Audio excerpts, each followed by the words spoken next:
Abrimos nuestras Biblias en el Evangelio de San Marcos, capítulo 13.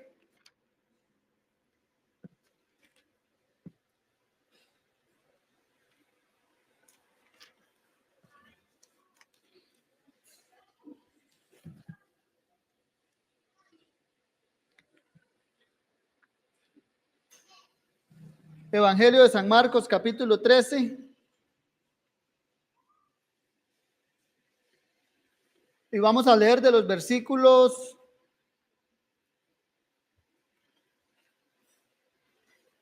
11 al 13. Amén. Leo. Pero cuando os trajeren para entregaros, no os preocupéis por lo que habéis de decir, ni lo penséis, sino lo que os fuere dado en aquella hora, eso hablad, porque no sois vosotros los que habláis, sino el Espíritu Santo. Y el hermano entregará a la muerte al hermano, y el padre al hijo, y se levantarán los hijos contra los padres y los matarán, y seréis aborrecidos de todos por causa de mi nombre, mas el que persevere hasta el fin, este será salvo. Continuamos, hermanos, entonces con la exposición del Evangelio de San Marcos. Para los que nos visitan hoy por primera vez, llevamos desde lo que es enero del año pasado, que iniciamos una serie de exposiciones consecutivas, secuenciales, versículo a versículo en Marcos, que iniciamos desde Marcos capítulo 1, versículo 1, donde el evangelista comenzaba, principio del Evangelio de Jesucristo. Y bueno, hasta el día de hoy, ven, bastantes semanas después, bastantes meses después, llevamos por Marcos capítulo 13. El objetivo del evangelista desde el inicio era presentarnos a Jesucristo como el enviado de Dios, como el Hijo de Dios, del cual hablaban los profetas. Si recordamos, espero que recuerden, Marcos se basaba mucho en lo que era al inicio la profecía de Malaquías, la profecía de Isaías 40, cuando dice que el Señor enviará uno que preparará el camino. Y decía Isaías 40 que vendrá Jehová con brazo poderoso. Y la idea del evangelista era, de ese que hablaban los profetas es este Jesús. Y Marcos entonces sigue la secuencia y presenta a ese Jesús del que hablaban los profetas, lo presenta como el Hijo de Dios y nos pone la escena del bautismo. Y de ahí que dice que los cielos hablaban y dijo, este es mi Hijo amado, en él tengo complacencia. Y después de que Jesucristo es presentado como el Hijo de Dios, aquel que con voz audible Dios lo reconoce delante de todos, después Marcos entonces comienza a darnos, veámoslo así, como evidencias de por qué es el Hijo de Dios. Y ahí ya lo vemos como ese Hijo de Dios que tiene poder sobre las enfermedades, y se presentaban multitudes ante él. ¿Y qué pasaba? La sanaba. Se nos presenta ese Hijo de Dios como uno que tiene autoridad sobre las fuerzas demoníacas. Se le presentaban hombres endemoniados. ¿Y qué pasaba? Los demonios huían de él y le decían, ¿qué tienes con nosotros si aún no es el día? Y huían, digámoslo, despavoridos de temor. Se nos presentaba también a este Hijo de Dios como ese que tiene poder sobre la naturaleza, que sosegaba el mar, que sosegaba los elementos, que agarraba a los demonios, les decía, métanse en los chanchos y, se tiraban en un barranco. Y la idea del evangelista en todo esto es, este es poderoso. ¿Por qué? Porque es el Hijo de Dios, es el que Israel estaba esperando. Entre tanto, Marcos mostraba esa temática, iba paralelo mostrando una temática de cómo Jesús iba, por decirlo así, como de entre el Israel, él iba llamando al pueblo ¿a qué? A formar a un Israel, digámoslo, al Israel de Dios, de ese que nos habla el apóstol Pablo en Gálatas. ¿Y cómo lo hacía? Mediante un nuevo éxodo. El pueblo era alimentado, digamos, por miles en el desierto. En el desierto el Señor Jesús les daba paz, les daba panes, les daba peces. Lo seguían porque Él era su fuente de alimentación. Y todo esto ocurría como en ese escenario convulso donde venían los endemoniados, Jesús los sanaba, Jesús alimentaba al nuevo Israel. Jesús se hizo sus 12 discípulos, digamos, evocando como aquellas 12 hijos de Jacob. Ya se ven esos paralelos del desierto, los 12. hay un nuevo Israel que siguen a un nuevo Moisés que va a traer un nuevo éxodo. En resumen, podemos decir que eso era lo que nos estaba diciendo Marcos hasta lo que hemos visto a la fecha. Después entramos en lo que era la última semana de la vida del Señor. Dijimos tradicionalmente llamada la Semana Santa, donde el Señor lo que hace, y aquí lo acabamos de leer en Lucas, ¿qué hacía el Señor?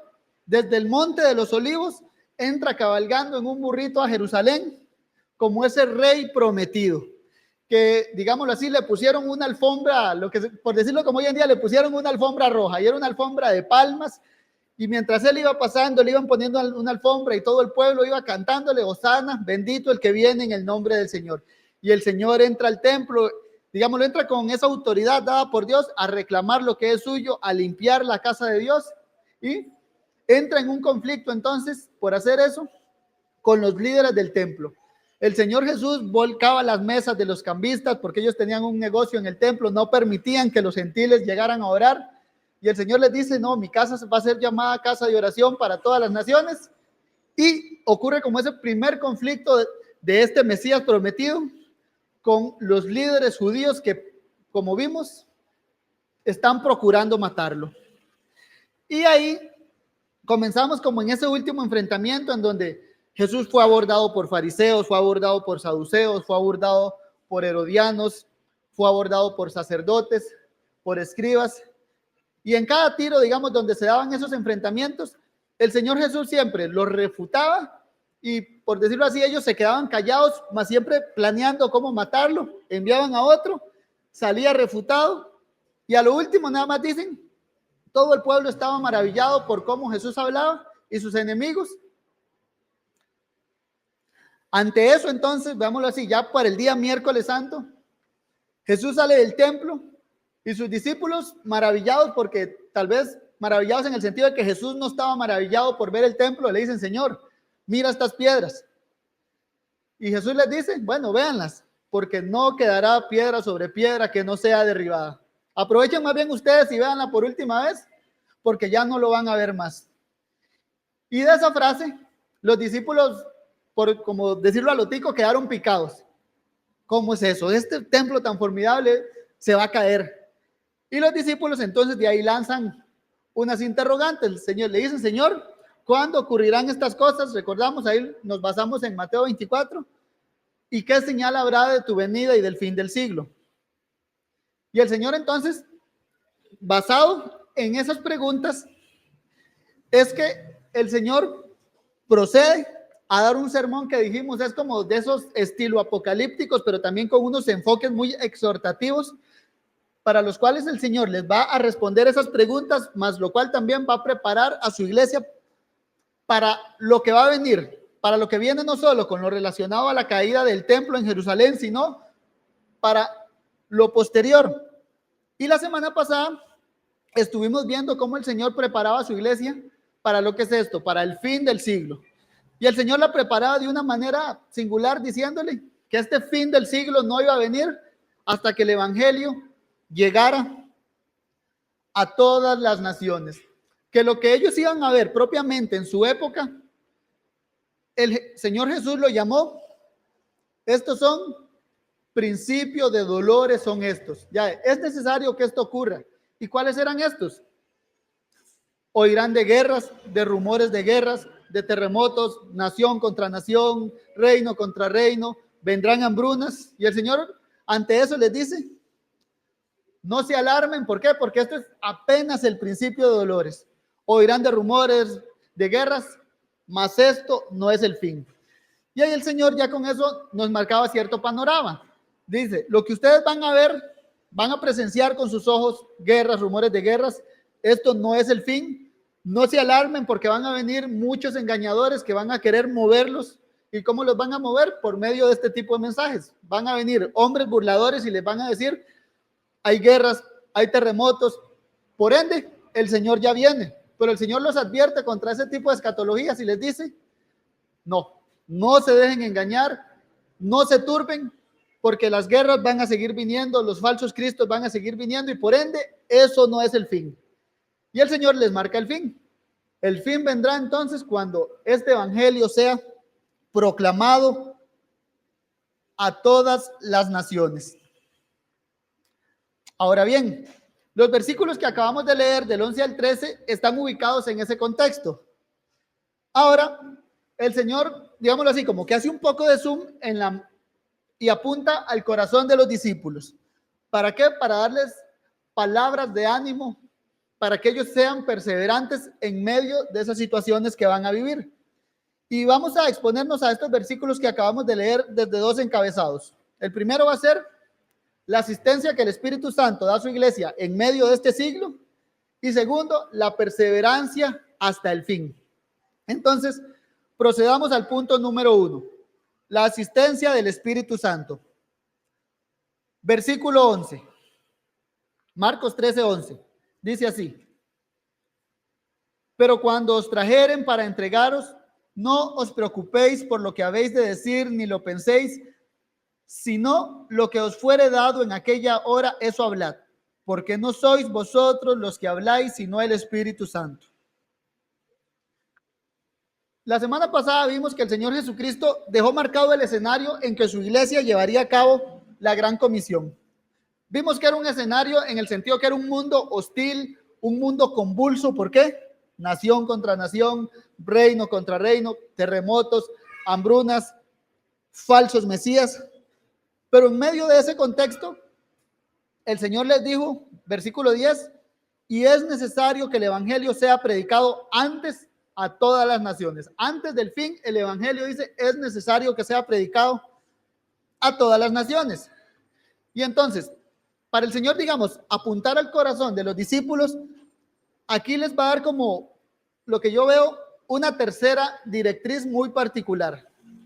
La primera directriz que el Señor les da a sus discípulos fue la que vimos la semana pasada. Mirad que nadie os engañe. Ahí les da un mandamiento muy particular.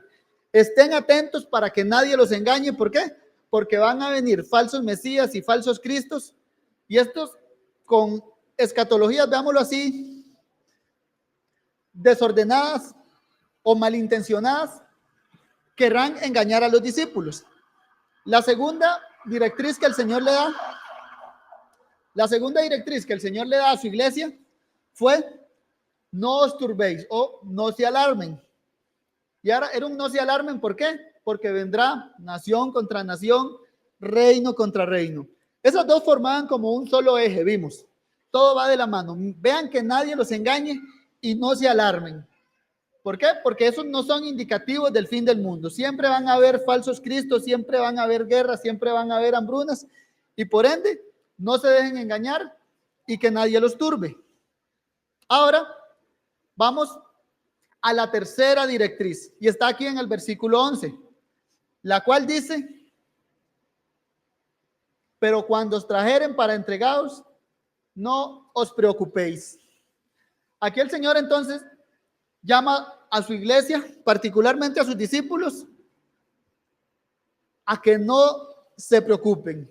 Vean así, el Señor les acaba de decir, los van a encarcelar, los van a perseguir, van a ser llevados ante sinagogas, van a ser llevados ante reyes, pero les dice, no se preocupen.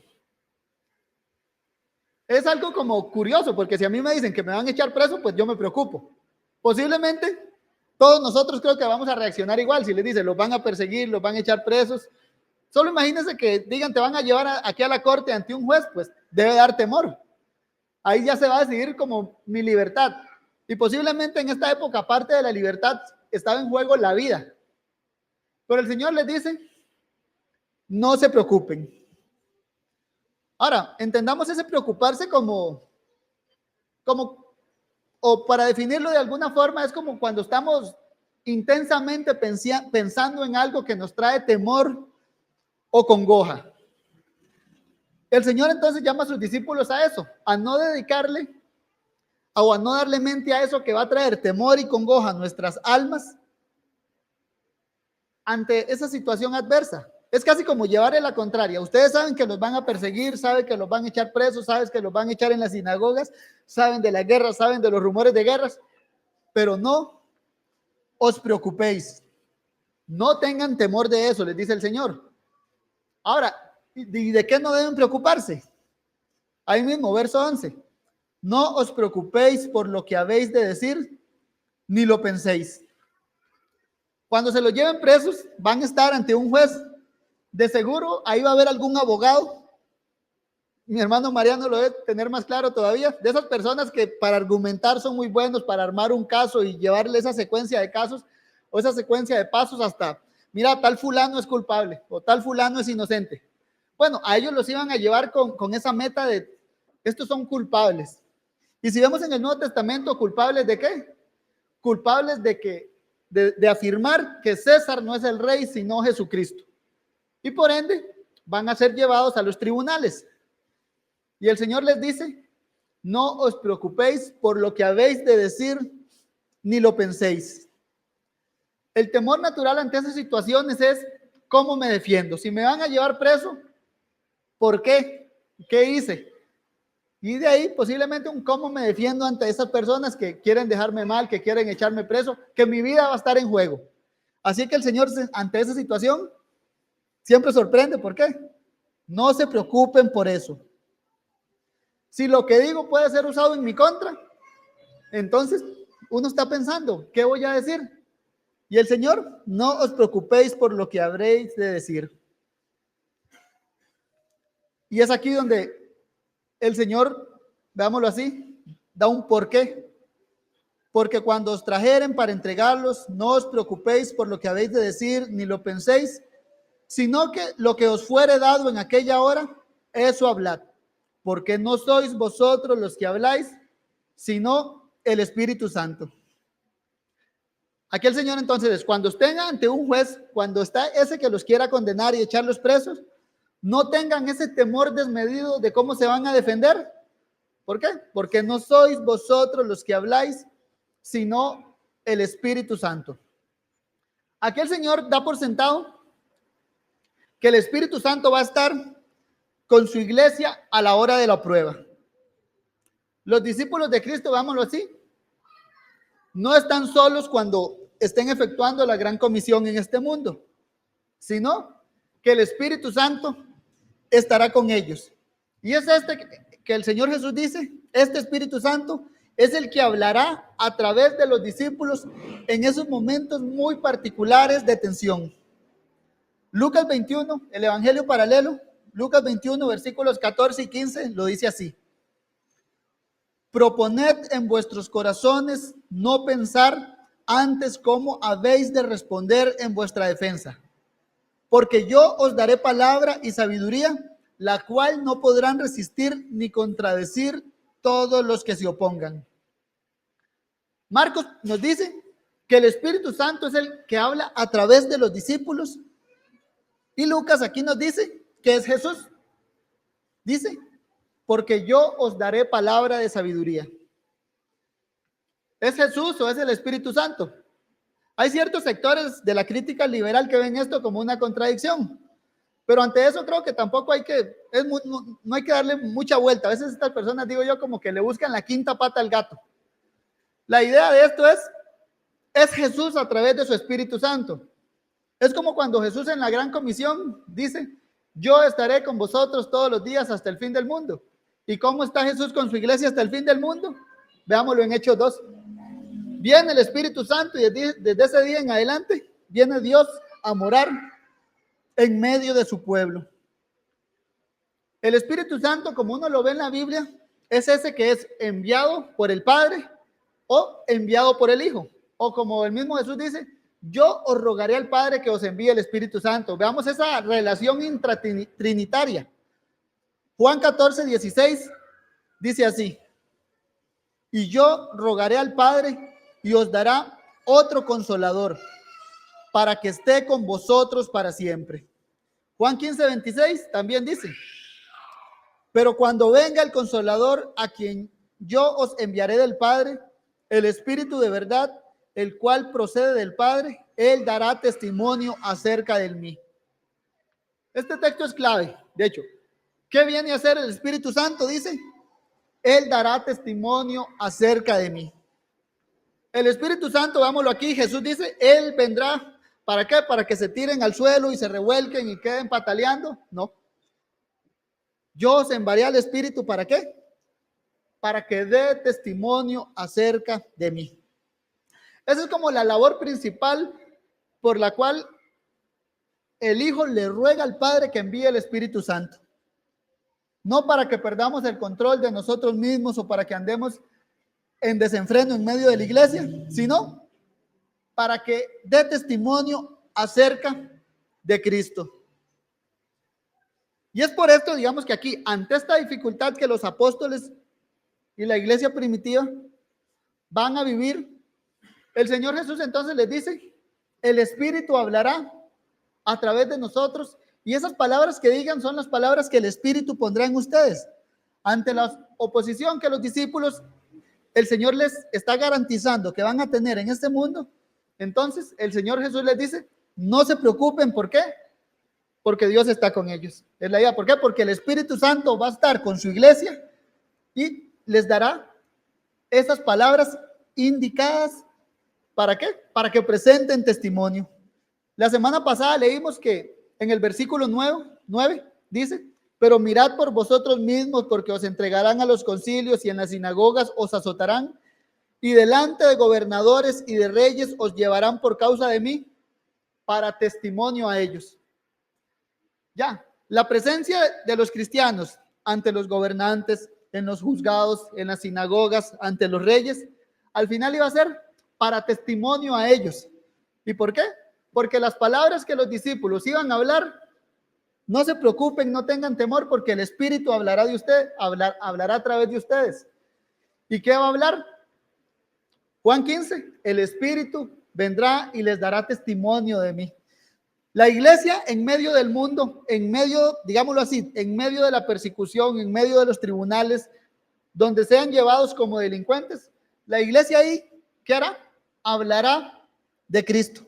El Espíritu Santo a través de su iglesia va a hablar del mensaje de Cristo. Dios mismo estará acompañando a su iglesia en los momentos difíciles y su iglesia responderá hablando de Cristo. Un ejemplo claro de esos que tenemos, lo vemos, por ejemplo, creo yo, con el apóstol Pablo. Fue llevado ante los gobernantes romanos para ser juzgado. Y lo primero que hizo el apóstol Pablo no fue justificarse a sí mismo y probar su evidencia, sino hablar de Cristo. Por la esperanza de la resurrección se me juzga. Estuvo ante Félix, le expuso el evangelio, hablaba con un hermano la semana pasada. ¿Y qué hizo este juez? Este que ya podía quitar o dejar la vida del apóstol Pablo. Por poco me convences de ser cristiano. Ya, Pablo no vino a dar un argumento de, mira, yo debería estar libre por esto y esto y esto, ¿no? Él le presentó el evangelio, el mensaje del juicio final, del juicio venidero. Por poco me convences. El apóstol Pablo vio esa oportunidad de estar ante gobernantes por causa de Cristo y para testimonio a ellos le habló del juicio venidero. El punto es, mis hermanos, que la iglesia no va a estar sola en medio de este presente siglo malo. Dios estará con su iglesia, el Espíritu mismo es el que dará las palabras indicadas para hablar del evangelio de Cristo en medio de este mundo. Y ahí con confianza creo que el mismo apóstol Pablo lo decía en Romanos 8:31, que si Dios es con nosotros, ¿quién contra nosotros? La venida del Espíritu Santo, entendámoslo, es la petición que Jesús particularmente hizo al Padre. ¿Para qué? Para la garantía y el bien de su iglesia. El deseo del Hijo le fue concedido por su Padre y lo vemos como el cumplimiento en Hechos 2. Jesús aquí está dando por hecho que la promesa del Espíritu Santo iba a cumplirse. Ahora, ante este panorama, también creo que puede surgir una duda. ¿Por qué? Vemos que los discípulos van a ser llevados a momentos difíciles, presos, van a ser encarcelados, van a ser azotados. Pero dice, no os preocupéis. ¿Por qué? Por lo que habéis de decir ni lo penséis, sino que lo que os fuere dado en aquella hora, eso hablad. Porque no sois vosotros los que habláis, sino el Espíritu Santo. Ahora, aquí puede surgir una duda. y creo que es muy válida. Y la idea es, ¿cómo es que el Espíritu Santo dará las palabras en el momento indicado? Creo que es pertinente aclararlo, mis hermanos, porque en nuestro contexto y creo que en nuestro trasfondo latinoamericano es muy común, o creo que todos alguna vez en la vida nos hemos topado a X predicador, creo que sin la más mínima, o veámoslo así, por lo menos no se preparó para X enseñanza, sino que cerremos Biblias, improvisemos, porque hoy el Espíritu Santo va a hablar. Creo que todos hemos estado expuestos a alguna situación muy similar a esa, donde alguien cierra su Biblia para que supuestamente el Espíritu Santo hable a través de lo que él va a empezar a improvisar. Y pasajes como estos se pueden malentender, ¿para qué? Para que se presten para este tipo de espectáculos. Ahora, por eso entonces creo que es válida la pregunta de cómo entonces es que el Espíritu Santo da palabras a su iglesia, o cómo funciona la guía del Espíritu Santo en cuanto a que su iglesia testifique de Cristo. Bueno, la Biblia misma, mis hermanos, nos revela cómo es la actividad del Espíritu Santo a la hora de poner palabras en los hombres de Dios. Y de manera general, me adelanto un poco, podemos decir que el Espíritu Santo no actúa de esta manera. ¿De qué manera? De que nosotros somos como una tabla en blanco y Él viene a escribir las palabras en esa tabla en blanco para que empiecen a salir así, pa, pa, pa.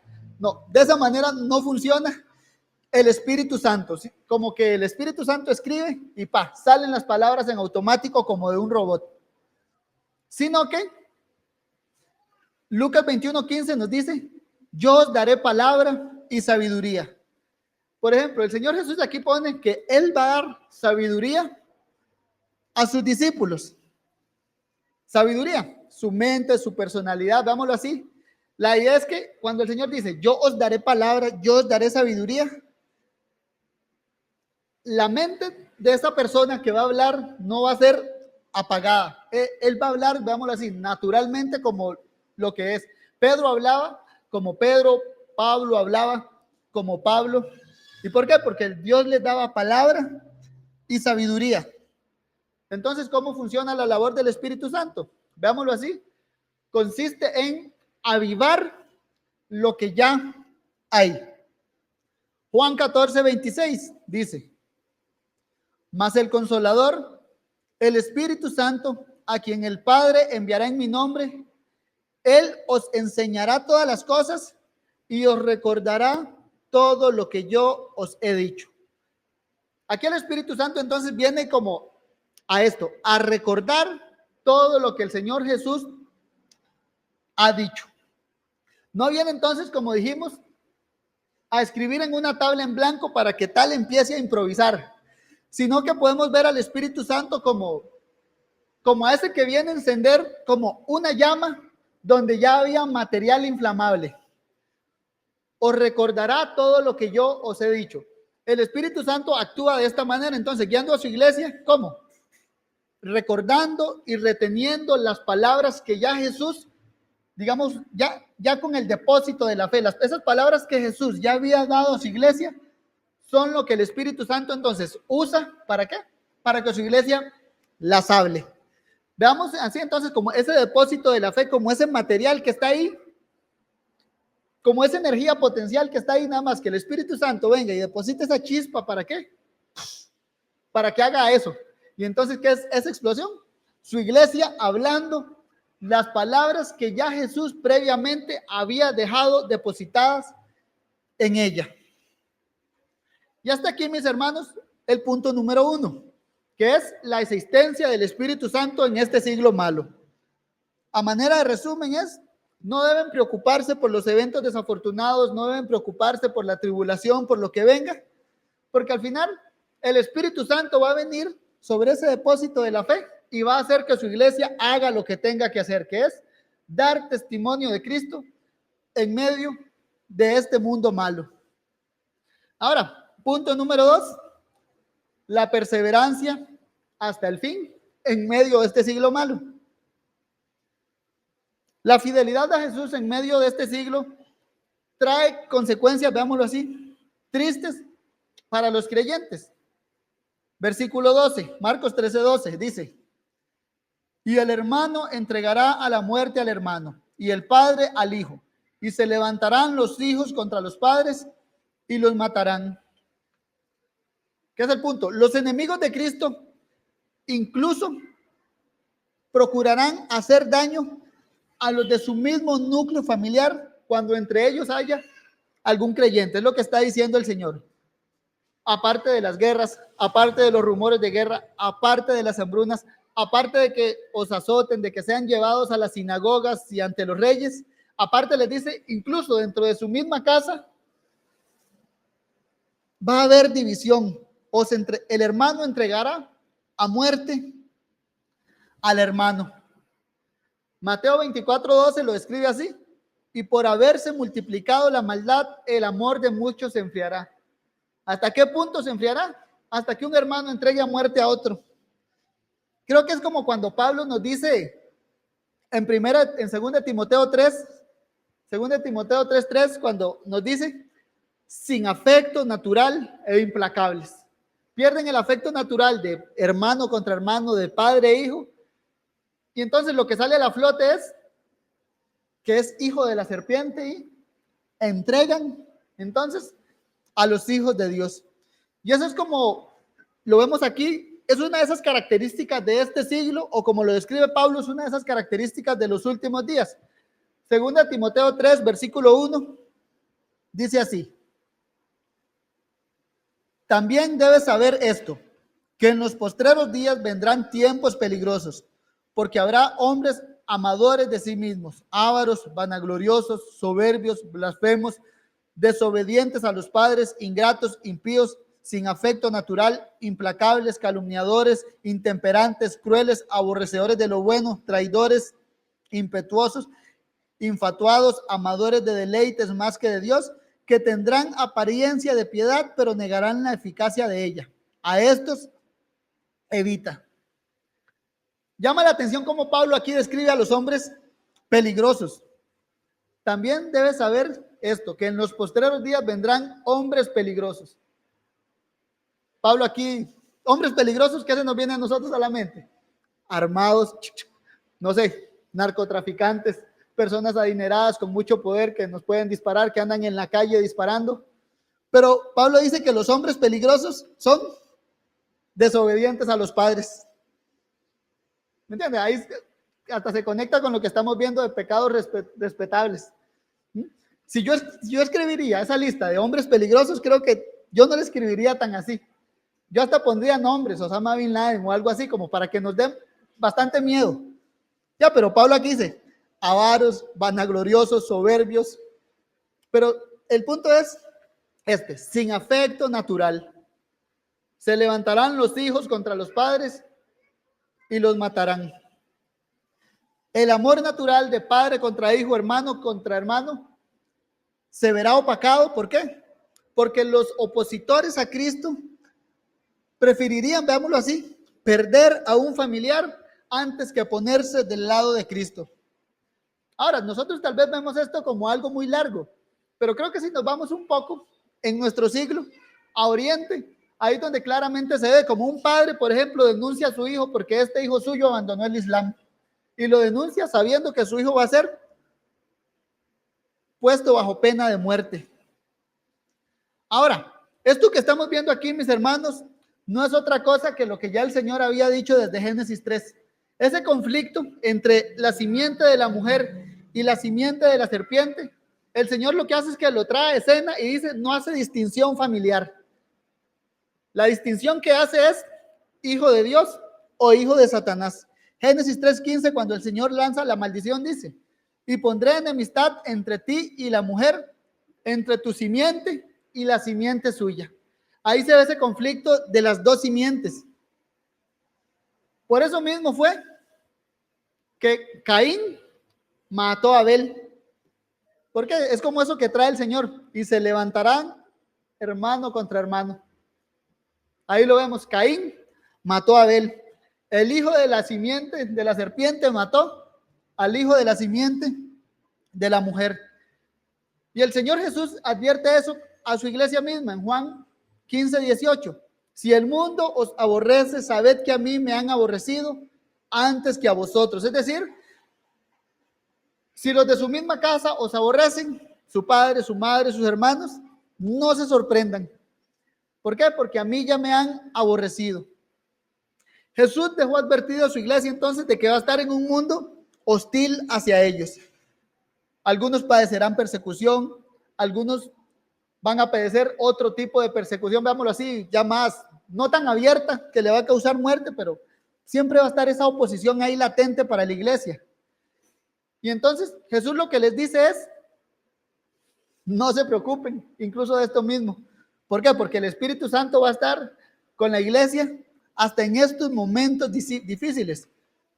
Marcos 13:13, ahí lo dice, y seréis aborrecidos todos por causa de mi nombre. ¿Serán aborrecidos por quién? Por los hermanos, por sus padres, ¿sí? ¿Y por qué causa? Dice, por causa de mi nombre. No por los conflictos que pueden ocurrir hoy día entre hermanos o entre amigos. No te pusiste la camisa que a mí no me gustó, como dijo David, ese conflicto de, ay, el arroz frío. No, será algo distinto. Por causa de mi nombre. Y ante esa situación es que Jesús trae palabras de consuelo a los suyos una vez más. Primero les dice, no se preocupen porque el Espíritu Santo va a estar con ustedes, y ahora les dice, serán aborrecidos todos por causa de mi nombre, mas el que persevere hasta el fin, este será salvo. El Señor trae aquí como la meta final de todo, la salvación. Los creyentes aquí entonces, ya vámonos así, son consolados con la eternidad. Ya el Señor les dice, en este mundo van a ser aborrecidos, recapitulando, terremotos, guerras, nación contra nación, reino contra reino. Dentro de la misma casa su hermano lo va a despreciar, dentro de la misma casa su padre lo va a despreciar. Pero el Señor les dice, el que persevere hasta el fin, este será salvo. Lo que trae el Señor a escena es aquí el esfuerzo cristiano en este siglo tiene un fin que es el paso a la eternidad. Lucas 21:19 lo plantea de esta manera: con vuestra paciencia ganaréis vuestras almas. Es en este contexto de oposición que se recalca algo que es muy común a lo largo del Nuevo Testamento: la paciencia cristiana en medio de un mundo malo. Y es la paciencia cristiana tiene recompensa. Y es aquí como lo estamos viendo. En medio de este mundo malo, el Señor les dice, el que persevere hasta el fin, ese será salvo. O en palabras de Lucas, con vuestra paciencia, perseverancia, sinónimo, paciencia. Con vuestra paciencia ganaréis vuestras almas. El Señor en estos escenarios, vámonos así, de conflicto, de sufrimiento, es donde ese don de paciencia más premio sale como a flote. Apocalipsis 2, el Señor les habla a sus iglesias así. Apocalipsis 2:2. Yo conozco tus obras y tu arduo trabajo y paciencia, y que no puedes soportar a los malos, y has probado a los que se dicen ser apóstoles y no lo son, y los has hallado mentirosos, y has sufrido y has tenido paciencia y has trabajado arduamente por amor de mi nombre y no has desmayado. Versículo 7. Al que venciere, le daré a comer del árbol de la vida, el cual está en medio del paraíso de Dios. La paciencia, este soportar, este trabajar arduamente, es visto como con una meta final que es: al que venciere le daré comer del árbol de la vida. Esa meta es, veámoslo entonces, la vida eterna. Y esto trae sobre sí o evoca aquellas palabras que Jesucristo ya había dicho con anterioridad. Lucas 9:28. Porque todo el que quiera salvar su vida, la perderá. Y todo el que pierda su vida por causa de mí, la salvará. Esa paciencia, ese arduo trabajo es como el cristiano, digamos, camina en medio de este mundo. Es como ese camino de la negación a sí mismo para ir en pos de el reino de Dios y su justicia. El Señor aquí no está hablando, veámoslo así, de esa salvación por obras en la cual yo me esfuerzo todo lo posible para ganar la salvación, sino que el Señor aquí ya le está hablando a cristianos regenerados, nacidos de nuevo, y les dice, ya por ser cristianos, por ser nacidos de nuevo, se espera que ¿qué? Que sean pacientes, que trabajen duro en medio de este mundo malo que está opuesto a ustedes y que trabajen con la mira puesta en Jesús. ¿Por qué? Porque ahí está la vida eterna ya. Es la meta que todo cristiano sí o sí va a llegar. Entonces, trabajen con paciencia, trabajen arduamente, perseveren en medio de este mundo. ¿Por qué? Porque ahí está la meta cristiana, la salvación. Aquel que pierda su vida por causa de Cristo es visto como ganador, dice. Todo aquel que pierda su vida por mi causa, este la salvará. La victoria cristiana, vámonos así, hermanos, se lleva a cabo soportando con paciencia esa copa que Cristo está poniendo frente a su iglesia, que es esa copa de ser perseguido, aborrecido, injuriado, llevado preso. Y tal trago solo se puede soportar con paciencia, porque es fácil tirar la toalla en un escenario así de adverso. Pero ante eso el Señor soporten con paciencia. Si le pegan por una mejilla, evoca aquella ética cristiana de pongan la otra.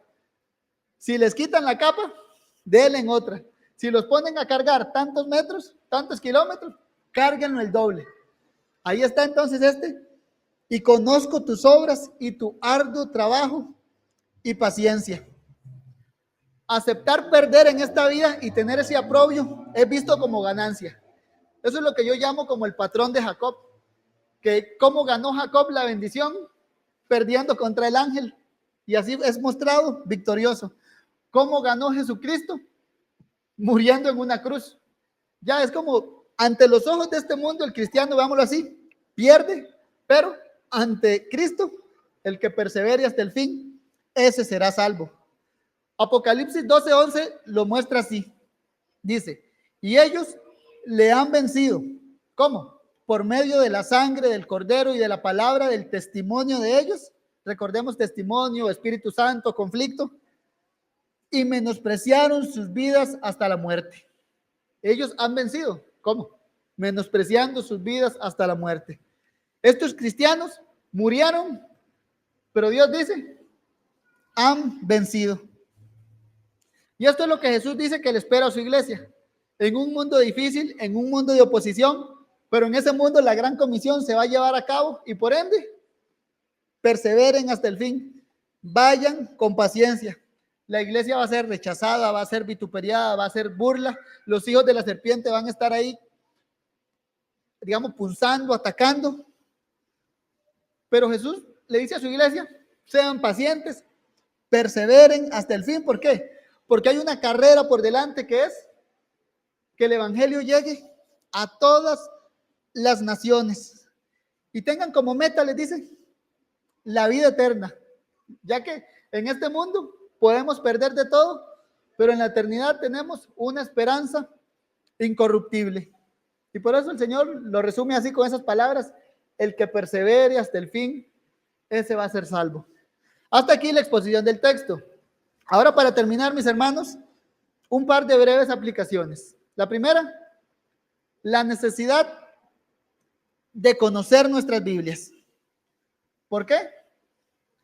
Vimos cómo es la operación del Espíritu Santo en medio de la iglesia. Y la misma no consiste en que nosotros nos pongamos a improvisar. La misma no consiste en que vaciemos nuestro cerebro de la Biblia, que la cerremos y empecemos a soltar palabras que se nos vengan. No. Dijimos que la obra del Espíritu Santo es esa de que el Espíritu Santo da testimonio de Cristo, actúa en su iglesia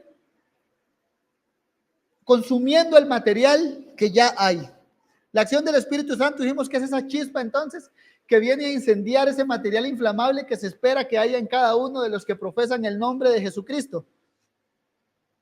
Ahora bien, nosotros como cristianos en el siglo XXI, hace más de 2000 años que se dijo eso, bueno, también somos receptores de esa bendición. El Espíritu Santo no obra en nosotros de manera distinta a como lo obraba en los apóstoles en ese sentido de dar las palabras de Cristo.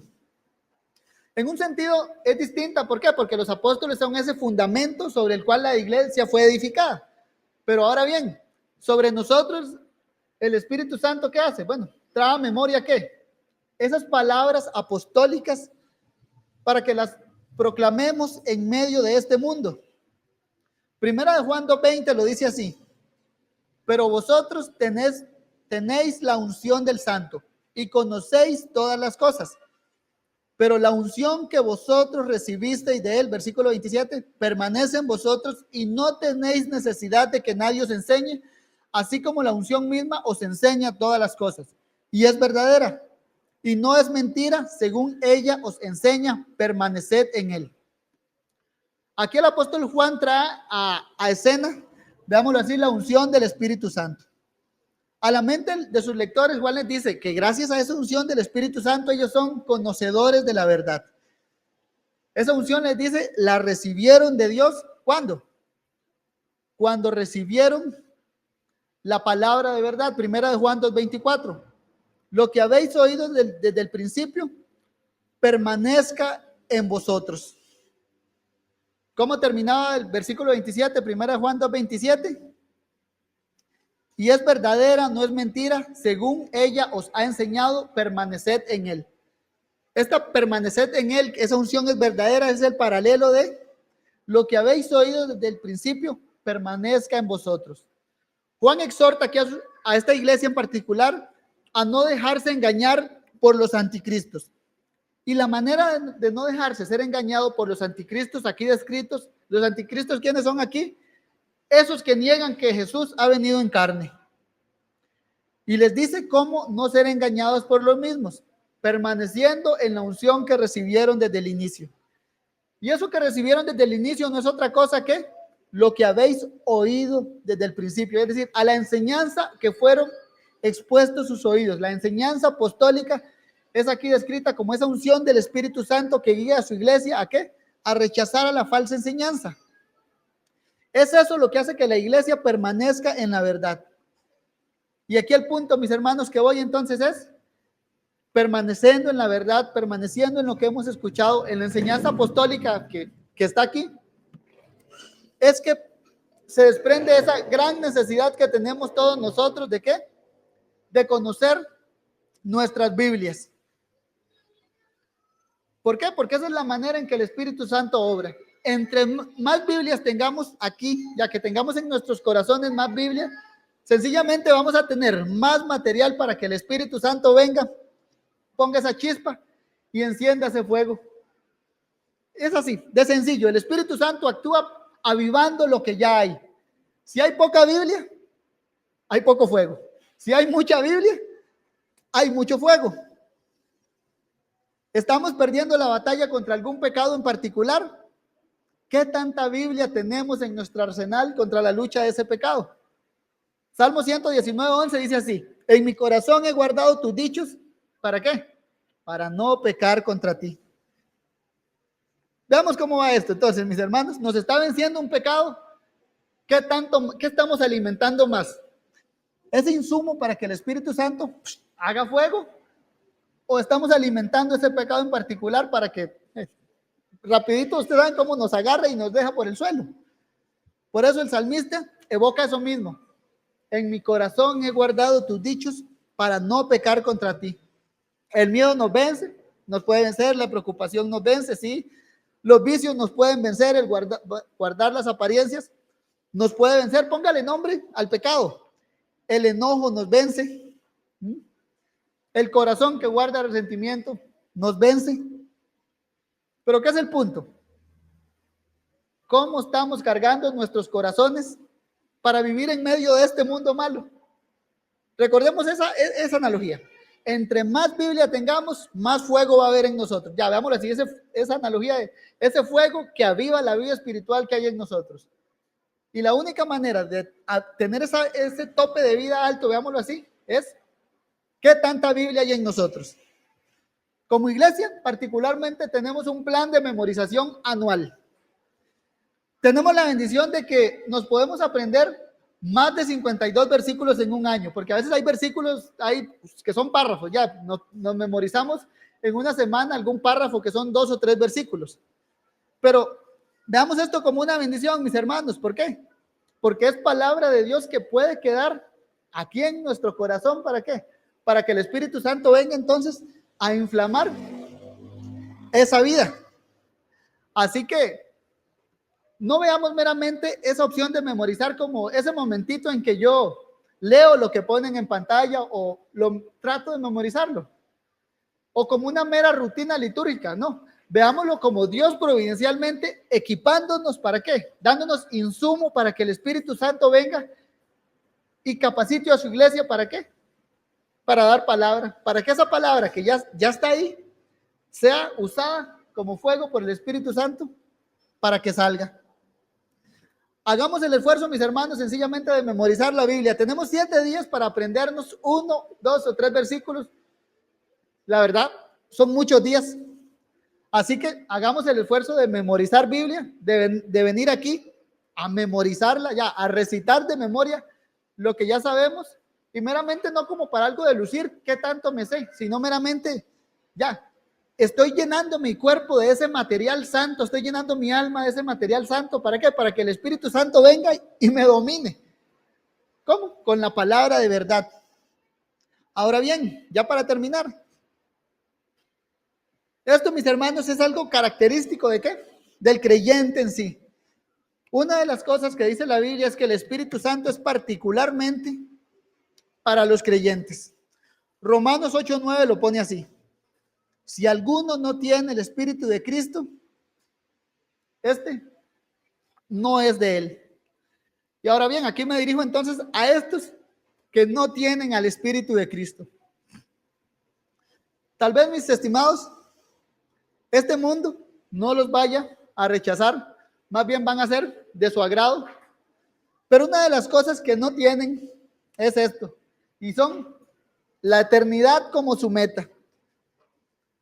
La poca esperanza que puede tener el que está sin Cristo es vivir unas cuantas décadas, 2, 3, 4, y si llega a 8 décadas, tiene un plus que no muchos van a tener. Pero después de eso, ¿qué sigue? Una horrenda expectación de juicio, parafraseando Hebreos. ¿Por qué? Porque el que no tiene al Espíritu de Cristo no es de él. Y si no es de Cristo, es de Satanás. ¿Y qué pasa? Que en el fin del siglo van a ser separados los justos de los injustos. Los hijos de la mujer van a ser separados de los hijos de la serpiente. Y a unos se les dirá: venid benditos de mi Padre. Y a otros: apartados de mí, malditos, al fuego eterno, preparado para el diablo y sus ángeles. Van a tener el mismo destino que el diablo y sus ángeles. ¿Por qué? Por no ser de Cristo. Y ante eso, ¿qué queda de ustedes? Como lo dice Hebreos: si oyereis hoy su voz, no endurezcan su corazón. Es decir, aún hay esperanza para ustedes. ¿Para qué? Para que vengan a Cristo, para que en arrepentimiento vengan a Él suplicantes por perdón y que confíen en lo que Jesús dijo, que al que a mí viene, no le echo fuera. Si Jesús lo dijo, Él no miente. Tal cual usted está aquí hoy, venga a Cristo. Pero es que tengo que dejar de fumar. Venga a Cristo, no espere, tengo que dejar de tomar. No espere, tengo que dejar X pecado tengo que mejorar un poco mi relación en mi matrimonio. No, venga a Cristo tal cual, que Cristo se encarga de formar personas nuevas. Y también nosotros, los creyentes que tenemos contacto con incrédulos, bueno, aquí hay una necesidad más para estar cargados de Biblia. ¿Por qué? En nosotros no está la capacidad de dar vida a los muertos, está en Dios. Pero nosotros sí somos partícipes de esa gracia en el sentido que también podemos poner esa semilla, vámonos así, podemos poner ese material en cada persona que le compartimos el evangelio, que le compartimos versículos con la esperanza de que el Espíritu Santo venga e inflame y dé vida a esas personas. Así nosotros, por ejemplo, como padres somos encargados de estar bombardeando, llenando los corazoncitos de nuestros hijos con Biblia, más Biblia, más Biblia. Yo no le puedo dar vida a mis hijos, pero sé que el Espíritu Santo puede usar ese material para darle vida. E igual usted, esposo que batalla con una esposa incrédula, usted, esposa que batalla con un esposo incrédulo, bueno, tiene esa misma labor. Expóngalo a la Biblia y que el Espíritu Santo puede usar ese material para dar vida entre los muertos. Oremos, mis estimados. Bendito Dios. Gracias te damos por tu misericordia, por recordarnos hoy nuestra labor en medio de este mundo, porque a pesar de la oposición que podamos tener, y si no la hemos tenido, Señor, también te damos gracias por ello y ayúdanos a aprovechar este escenario en el cual estamos para dar testimonio de Cristo con más libertad. Ayuda a nuestros hermanos que padecen persecución a lo largo del mundo.